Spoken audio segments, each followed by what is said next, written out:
Excelsior news में आप सभी का स्वागत है। मैं हूं रितेश गुप्ता। दर्शकों, बच्चों की बात करें तो बच्चों को हमेशा से एक्स्ट्रा केयर की आवश्यकता रहती है और कई तरह की बीमारी में जो है बच्चे आसानी से आ सकते हैं। और विशेष प्रकार से अगर आई की बात करें, आई हमारा ऐसा ऑर्गन है जो जल्दी जो है इन्फेक्टेड हो जाता है और बच्चों को जो है एक्स्ट्रा केयर की आवश्यकता होती है। इन दिनों जो है माइपिया जो है वो उभर कर सामने आ रहा है। क्या है माइपिया और क्या है इसके कॉजेज और किस तरह से जो है इसकी ट्रीटमेंट की जाती है, आइए जानने की कोशिश करते हैं डॉक्टर अभिषेक सचदेवा जी से। डॉक्टर साहब, बहुत बहुत स्वागत है आपका। Thank you sir, thank you. तो डॉक्टर साहब, जिस तरह से माइपिया की बात करें तो विशेष प्रकार से बच्चों में ज़्यादा इन दिनों देखने को मिल रही है, क्या मुख्य कारण है और ये होती क्या है? हाँ जी, हाँ जी। तो सर, आपने जैसे बिल्कुल ही सही बताया है कि जो मायोपिया है ये हमारा बहुत ज़्यादा बढ़ रहा है। इसमें क्या होता है कि जो खासकर हमारे यंग बच्चे हैं इनमें बच्चे जो हैं वो नज़दीक का देख पाते हैं लेकिन दूर का नहीं देख पाते हैं। और ये पैंडेमिक के बाद अनफॉर्चुनेटली ये बहुत ज़्यादा बढ़ गया है और बहुत ज़्यादा इसमें प्रॉब्लम्स आ रही हैं। जैसे कि जो बच्चे हैं वो अपने ब्लैक बोर्ड पे स्कूल पे नहीं देख पा रहे हैं या फिर और भी उनको काफ़ी लर्निंग डिफ़िकल्टीज़ आती हैं। तो इसकी वजह से आजकल बहुत ज़्यादा स्ट्रेस दिया जा रहा है कि जो मायोपिया है इसका जो एपिडेमिक इंडिया में स्टार्ट हो गया है, इसकी प्रोग्रेशन को रोकने के लिए बहुत स्ट्रेस दिया जा रहा है। तो किस तरह से जो है इसको रोक सकते हैं, किस तरह इसकी रोकथाम की जा सकती है और क्या इलाज है इसका? हाँ जी। तो सर, मायोपिया के लिए जैसे अब हमें आपको इतनी सीरियस डिजीज़ है तो इसीलिए हमारा आजकल जो है इसमें कई नई रिसेंट एडवांसेस आई हैं और इसमें हमें देखा गया है कि एक नया इक्विपमेंट हमने ऐड किया जिसका नाम है मायोपिया मास्टर। और फॉर्चुनेटली हम सचदेवा नेत्रालय में ये फर्स्ट मायोपिया मास्टर है J&K का, to best of my knowledge.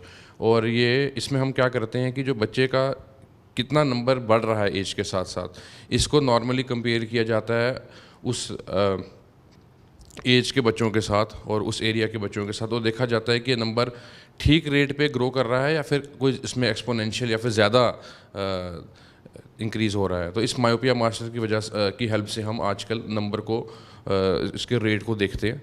और एक बार जब हम नंबर को मायोपिया मास्टर में देख लेते हैं तो फिर उसके बाद हम आजकल अब बहुत सारी रिसेंट अब नई चीज़ें एडवांसेस आई हैं जिससे हम जो सब क्लेम करते हैं कि जिससे बच्चे का जो नंबर है वो या तो रुक जाता है या फिर जिस रेट से बढ़ रहा होता है उतना वो नहीं बढ़ता और कम बढ़ता है।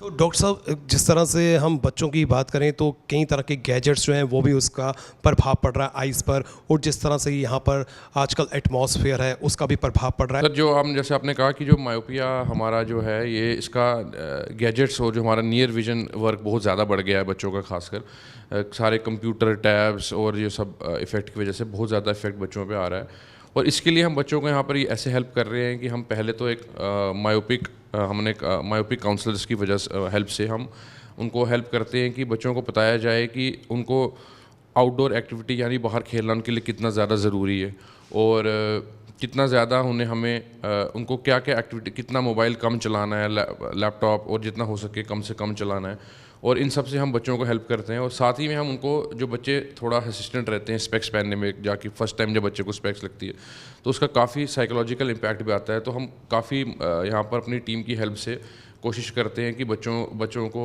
एक नॉर्मलाइज लगे कि स्पेक्स पहनना, और उनको हम उसके अच्छे इफ़ेक्ट्स और उनको हम आदत एक टाइप की डालने की कोशिश करते हैं कि वो स्पेक्स आराम से पहने। क्या स्पेक्स जो एक बार बच्चों को लग जाती है वो छूट भी सकती है? हाँ जी।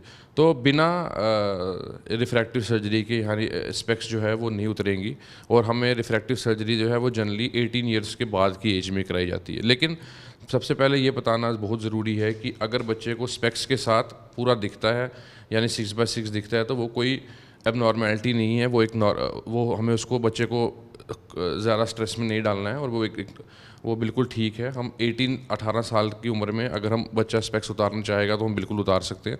तब तक बच्चे को बहुत ही अच्छी तरह स्पेक्स 18 ईयर्स तक रेगुलरली पहननी ही पहननी है। डॉक्टर साहब, मैं फिर पुनः जो है इसी बात पर आता हूँ कि जिस तरह से बच्चे जो स्टूडेंट्स हैं खासकर उन्हें ब्लैक बोर्ड नज़र नहीं आता है, और अगर उन्हें जिस तरह से रोटेशन होती है, उन्हें पीछे भी बैठना पड़ता है, आगे भी बैठना पड़ता है, लेफ़्ट में भी बैठना पड़ता है, राइट में भी बैठना पड़ता है, तो ऐसी सिचुएशन में किस तरह से जो है हम लोग कर सकते हैं, बैलेंस कर सकते हैं उनकी आइज़ को? हाँ जी। तो बिल्कुल आपने सही बताया कि हम जो स्कूल्स में सबसे पहले तभी हम एम्फेसिस देते हैं कि जो क्लास टीचर है, स्कूल टीचर है, वो सबसे ज़्यादा उनका रोल है इसमें कि वो कैसे बच्चे को पिकअप करे कि जो बच्चा है वो दूर से उसको नहीं दिख रहा है, उसको आगे बैठना पड़ता है, इससे वो सबसे पहले स्कूल में पिकअप किया जा सकता है। इसलिए स्कूल का बहुत ज़्यादा रोल है इस पूरे प्रोसेस में। और इसके साथ साथ फिर अगर बच्चा क्योंकि अगर हम अगर हम स्पेक्स सही टाइम पे बच्चे की विज़न करेक्ट नहीं करेंगे तो वो लर्निंग उसको प्रॉब्लम आएगी। हमें लगेगा कि वो पढ़ नहीं रहा है, लेकिन एक्चुअली में उसको दिखने में दिक्कत है, इसीलिए वो नहीं पढ़ पा रहा है। तो इससे फिर वो लर्निंग प्रॉब्लम्स में आ जाएगा और फिर बाकी साइकोलॉजिकल इफ़ेक्ट्स पड़ते हैं बच्चों पे। इसीलिए हमें बच्चों को उसके एटलीस्ट साल में एक बार विजन चेक ज़रूर होना चाहिए। जो नया टूल आपने इंट्रोड्यूस किया है, जो मशीनरी इंट्रोड्यूस की है, किस तरह की इसकी वर्किंग है और इससे क्या लाभ मिलने वाला है?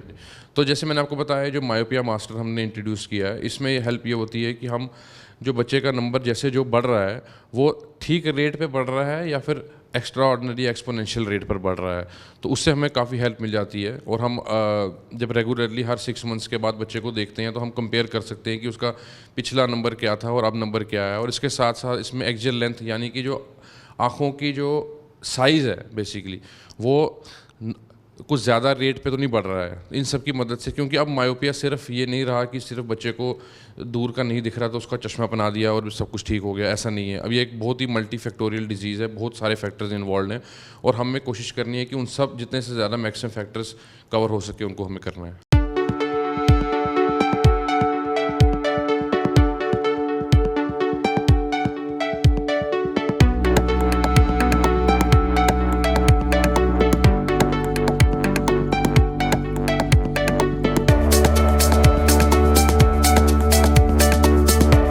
आज हम आपको ले गए थे सचदेवा नेत्रालय में, जो गांधीनगर में स्थित है, जहां पर हर वर्ग का बेहतरीन ढंग से इलाज किया जाता है। यहां पर नई इक्विपमेंट जो है उसका इस्तेमाल किया जाता है ताकि हर वर्ग को जो है सेटिस्फेक्शन दी जा सके और उनका टाइमली जो है इलाज किया जा सके। फिलहाल नितिन कनोत्रा और मुझे यानी रितेश गुप्ता को दीजिए इजाज़त और आप देखते रहें एक्सेलशन न्यूज़।